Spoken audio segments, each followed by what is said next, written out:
So a new Wall Street Journal editorial asks a very pointed question. Why is it okay to mock one religion but not another?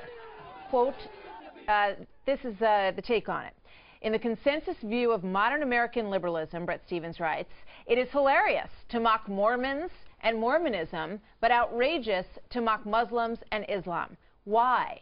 Maybe it's because nobody has ever been harmed, much less killed, making fun of Mormons so far. The Obama administration's approach to free speech is that it's fine so long as it's cheap and exacts no political price. This is free speech as pizza, writes Bret Stephens in an editorial that he wrote in the Wall Street Journal. Joining me now is Bill McGurn, Wall Street Journal columnist. He's also a former speechwriter for President George W. Bush. Bill, welcome. Good to have you here this morning. This piece got a lot of attention. It was one of the most read items on the internet. Talk to me a little bit about, where Bret was going with this and what he's saying. He uses the musical Book of Mormon, which is very irreverent towards Mormonism, as a jumping off point here. Yeah, I think anyone who hasn't should look at Bret's column, which is still up on the website.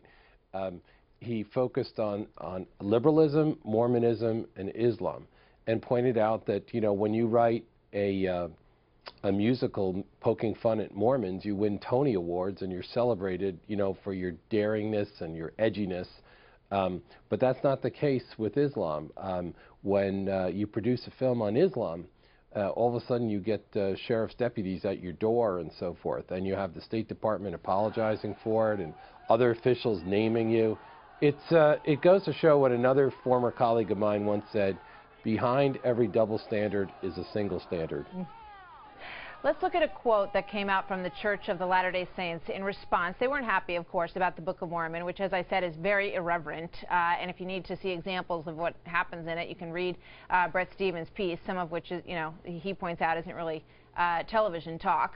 But they say, the Church of Latter-day Saints, the production may attempt to entertain audiences for an evening, but the Book of Mormon, as a volume of scripture, will change people's lives forever by bringing them closer to Christ. So I think that can be seen as a very sort of rational response. They speak on their own behalf, but they basically say, this is not our style of entertainment. Right.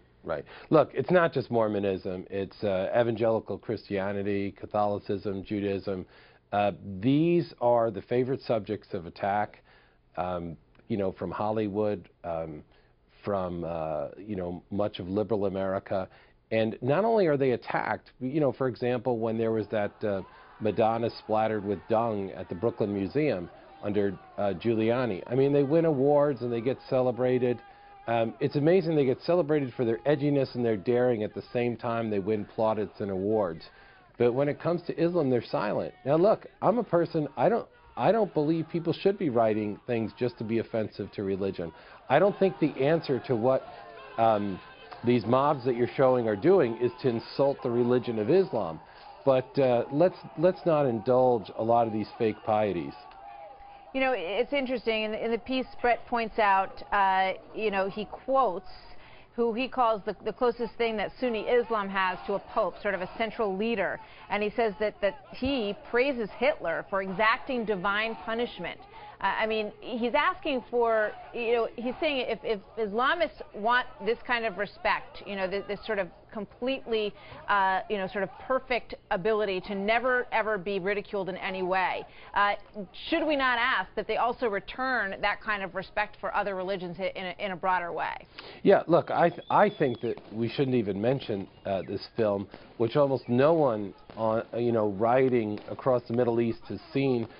Few Americans had even heard about before. It's not even clear there is a film. There's some very clumsy trailer. The whole thing is beside the point. There's a First Amendment right to make these things. It doesn't make it right to make them. But the larger issue is we're talking about a film when Christians and Jews are finding their fundamental rights violated all over the Islamic world in the Middle East, at least most of the Arab world, in Pakistan and Iran. And that's the real issue, and that's the real issue for the future of these countries. Can they embrace or protect minority rights? And so far it's been very difficult. As you point out, of tolerance for Christianity in Egypt, for example, there have been, the estimate that I found was 86 Coptic Christians murdered. Well, their churches in Egypt, are burned. Which people hear very little about. And I think the news coming out of Cairo, if I'm correct, was that the one synagogue is not allowed to hold services or they're highly restricted. Look, there's a reason that Jews have fled their ancestral homes in a lot of the Middle East, and Christians are doing the same. Yeah, Christians are fleeing Egypt in large numbers. Bill.